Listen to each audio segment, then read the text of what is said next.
Hi കൂട്ടുകാരെ, പുതിയൊരു വീഡിയോയിലേക്ക് എല്ലാവർക്കും സ്വാഗതം.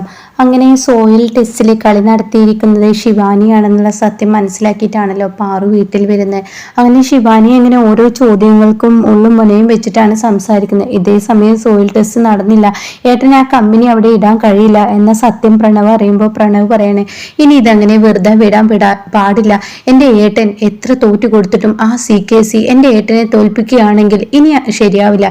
എൻ്റെ ഏട്ടൻ അയാൾക്കൊരു ഉപദ്രവം ചെയ്യുന്നില്ല, പക്ഷെ അയാൾ വീണ്ടും വീണ്ടും എൻ്റെ ഏട്ടനെ ദ്രോഹിക്കുകയാണെങ്കിൽ ഇനി ഇതിനൊരു തീരുമാനം എടുക്കണം. അയാൾക്ക് നേരെ കേസ് കൊടുക്കാൻ പോവാണ്. അയാളാണ് ഇതിന്റെ പിറകിൽ കളിച്ചിരിക്കുന്നത്. വാ ശിവാനി, നമുക്ക് ചെന്ന് പറയാമെന്ന് പറയാനിട്ടോ. ഇത് കേൾക്കുന്ന ശിവാനി ആകെ ഞെട്ടിപ്പോവാണ്. ഈ സമയം പാറുവാണെങ്കിലോ തനിക്ക് പറയാൻ വാക്കുകളില്ല, താൻ ആഗ്രഹിച്ചത് അത് തന്നെ. അതുകൊണ്ട് തന്നെ പ്രണവ് പോട്ടെ എന്നുള്ള ആ ലെവലിൽ പാറു നിൽക്കുകയാണ് കേട്ടോ. അപ്പോൾ ഉടൻ തന്നെ ശിവാനി, എന്താണ് പ്രണവ് നീ ഇങ്ങനെയൊക്കെ പറയുന്നത്? നീ എന്താ എന്നോട് ഇങ്ങനെ സംസാരിക്കുന്നത്? ഞാനൊരു ഗർഭിണിയല്ലേ? പോലീസ് സ്റ്റേഷൻ എന്നൊക്കെ പറയുന്നത് എന്താണെന്ന് എനിക്ക് നന്നായി അറിയില്ലേ? പോലീസ് സ്റ്റേഷനിൽ പോയാൽ അവിടെ ഒരുപാട് ദുരിതങ്ങൾ അനുഭവിക്കേണ്ടി വരും.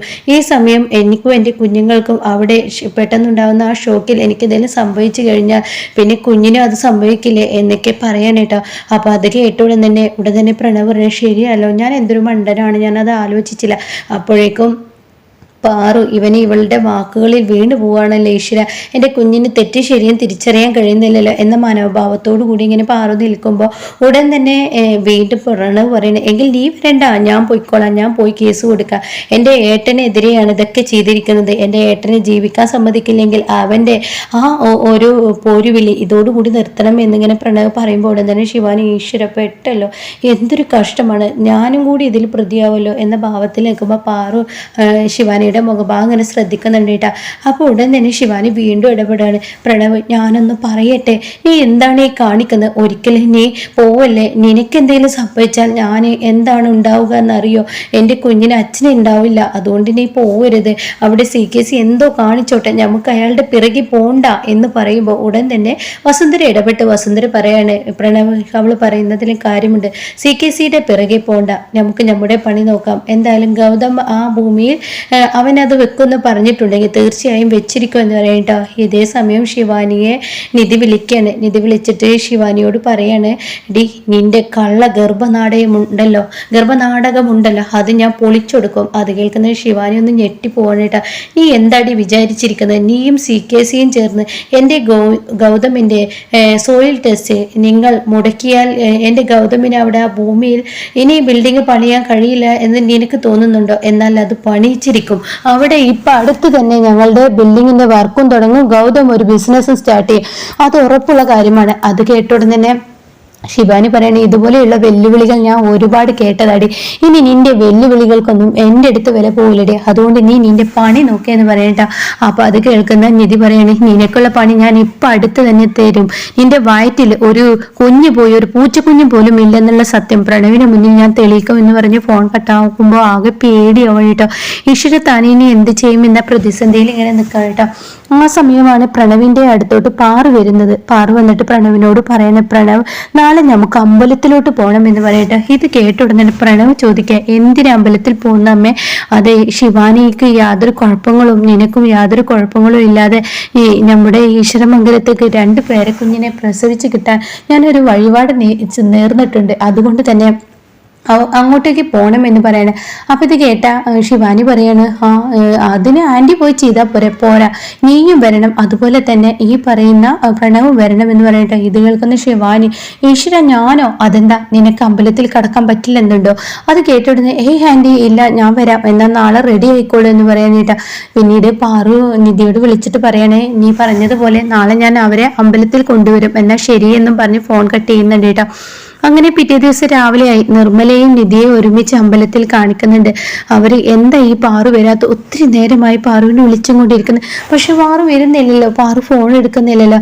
ആ സമയം നിർമ്മല പറയണേ, നിധി നീ വിഡിത്തം കാണിക്കല്ലേ, പാറു ഈ സമയം ശിവാനിക്കരികിലാണെങ്കിൽ നമ്മുടെ കള്ളങ്ങളെല്ലാം പൊളിഞ്ഞു വീഴും, അത് പാടില്ല എന്ന് പറയട്ടോ. പിന്നീടാണെങ്കിലോ അവരമ്പലത്തിൽ വന്ന് ഇറങ്ങുന്ന ആ ഒരു രംഗമാണ് കാണുന്നത്. അത് കണ്ട ഉടനെ ഇവിടെ നിർമ്മല പറയണ ആ വരുന്നു അവരതാ വരുന്നു എന്ന് പറയട്ടെ. അപ്പോൾ അത് കേൾക്കുമ്പോൾ ഒരുപാട് സന്തോഷമാവാണ് നിധിക്ക്. അങ്ങനെ പിന്നീട് അമ്പലമെത്തി പ്രണവ് വണ്ടി നിർത്താൻ കേട്ടോ. അതിൽ നിന്നും ശിവാനിയും പ്രണവും ഇറങ്ങുമ്പോൾ ഇപ്പുറത്ത് കാണാം ഇങ്ങനെ പാറു പിറകിലിരുന്ന് ഈശ്വര എല്ലാം നല്ലപടിക്ക് നടക്കണേ, ഈശ്വര എല്ലാം നല്ലപടിക്ക് നടക്കണേ എന്ന് പറഞ്ഞ് കണ്ണടച്ച് പ്രാർത്ഥിക്കുന്ന കേട്ടോ. അപ്പോൾ ശിവാനിയാണെങ്കിലും പാറു ഇറങ്ങുന്നില്ലെന്ന് കണ്ടിട്ട് ശിവാനി അകത്തോട്ട് തലയിടുമ്പോൾ കാണുന്ന കാഴ്ച പാറു ഇങ്ങനെ പ്രാർത്ഥിക്കുന്നതായിരിക്കും കേട്ടോ. പാറുവിൻ്റെ ആ വിഡ്ഢിത്തരങ്ങൾ തുടങ്ങി, പാറുവിന് നെഞ്ചിടിപ്പ് തുടങ്ങിയിട്ടാ.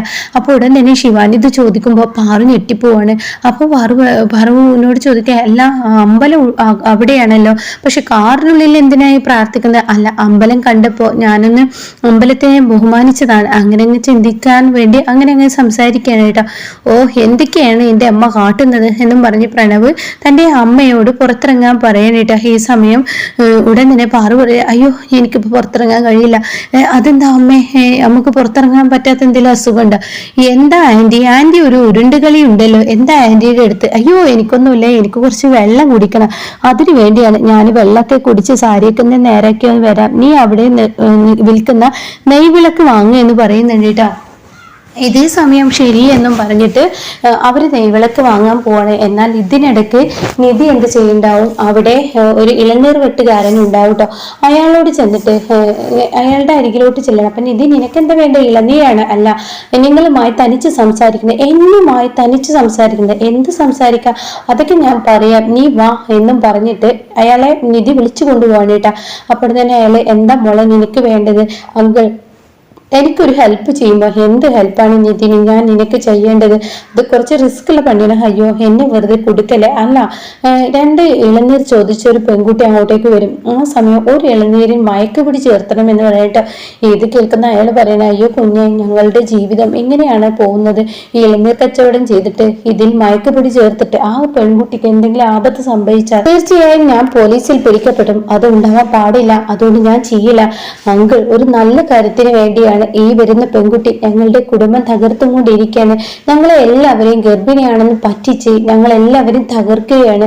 അത് പറഞ്ഞ ഉടൻ തന്നെ ഗർഭം വേറെ ഡോക്ടറെ കാണിച്ച ആ സത്യങ്ങൾ തെളിയില്ലേ, അതൊക്കെ ശരിയായിരിക്കാം, പക്ഷെ അവളെ പെട്ടെന്നൊന്നും പിടിച്ചു കൊണ്ടുപോകാൻ പറ്റത്തില്ല, അതിനുള്ളൊരു മാർഗമാണ് ഈ മയക്കുപൊടി. ഞാൻ ഡോക്ടറുടെ നിർദ്ദേശപ്രകാരമാണ് അങ്കിൾ ഈ പൊടി കൊണ്ടുവരുന്നത്.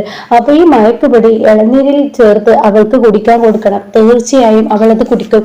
കുടിച്ചു കഴിഞ്ഞാൽ 5 മിനിറ്റിന് ശേഷം അവളുടെ ബോധം കെടുമ്പോൾ ഞാൻ കൊണ്ടുപോയിക്കോളാം അവളെ ഹോസ്പിറ്റലിലോട്ട്. പിന്നീട് ഡോക്ടറുമായി ചെക്ക് ചെയ്ത് അവൾ ഗർഭിണിയില്ല എന്നുള്ള സത്യം വെളിയിൽ കൊണ്ടുവരാൻ എന്നെ കൊണ്ട് കഴിയും. അപ്പോൾ ഉടൻ തന്നെ, മോളെ ഇതൊക്കെ റിസ്ക് ഉള്ള പണിയാണ്, എന്നെക്കൊണ്ട് പറ്റത്തില്ല എന്ന് അയാൾ പറയുമ്പോൾ, നിധി പ്ലീസ് അങ്കിൾ എന്നെ ഒന്ന് സഹായിക്ക്, ഒരു കുടുംബത്തെയും അതുപോലെ തന്നെ അവളുടെ ഭർത്താവിനെയും അവൾ വഞ്ചിച്ചുകൊണ്ടിരിക്കുകയാണ്, അതുകൊണ്ടാണ്, പ്ലീസ് ദയവ് ചെയ്ത് ഒന്ന് പറയുന്നത് കേൾക്ക് എന്ന് പറയുമ്പോൾ ഉടൻ ശരി കേൾക്കാം, മോൾക്ക് വേണ്ടി നിധി ആയതുകൊണ്ട് മാത്രം എന്ന് പറയുന്നു കേട്ടോ. ഇതേ സമയം പാറു വെള്ളം കുടിച്ച് പുറത്തോട്ട് ഇറങ്ങുന്ന ആ സമയം നിധിക്ക് വിളിക്കണം, നിധി നീ എവിടെയാണ്?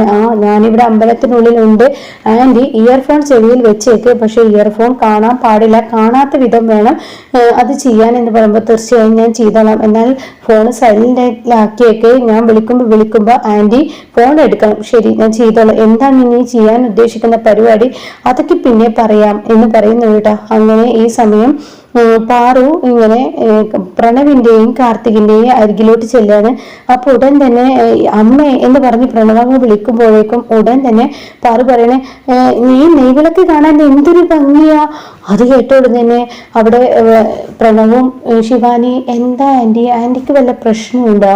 ഈ നെയ്വിളക്കിന് എന്ത് ഭംഗിയാണുള്ളത്, സാധാരണ നെയ്വിളക്ക് തന്നെ, എന്നും വാങ്ങാറുള്ള നെയ്വിളക്ക് തന്നെ, ഇതിന് എന്ത് ഭംഗി എന്ന് ചോദിക്കുമ്പോ, എനിക്കറിയില്ല, വെയിലിന്റെ ചൂട് കൊണ്ടാ തോന്നുന്നു, നെയ്വിളക്കിന് വലിയ ഭംഗി തോന്നി.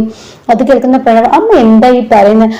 നിങ്ങൾ നടക്കും മക്കളെ എന്നും പറഞ്ഞിട്ട് അമ്പലത്തിൽ അകത്തോട്ട് കയറുന്നുണ്ട്. ഈ സമയം ഇത് കണ്ട് നിർമ്മലയും നിധിയും അവിടെ നിൽക്കുന്നുണ്ട് കേട്ടോ. അങ്ങനെ അവർ 2 പേരും ഇങ്ങനെ നിൽക്കുകയാണ്.